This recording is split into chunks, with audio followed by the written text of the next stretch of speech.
4 quick points. Point 1, that it is well known that the strategy of Pakistan and their proxies is to create a certain amount of rift between the various groups that operate in J&K, political and otherwise, and try and embolden them as well as weaken the ability of the armed forces to strike down against terrorists and insurgents.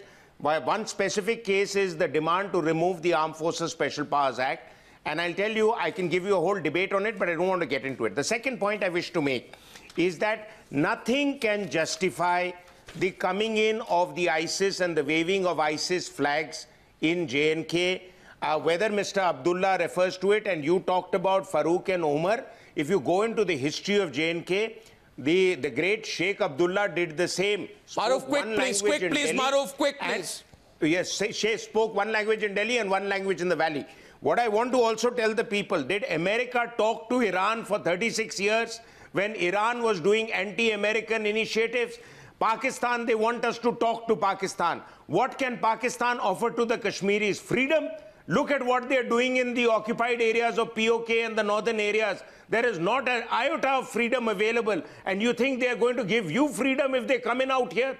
And finally, let me set the record straight. Non-state actors is a euphemism used by Pakistan's military for these proxies of theirs who cross across the border.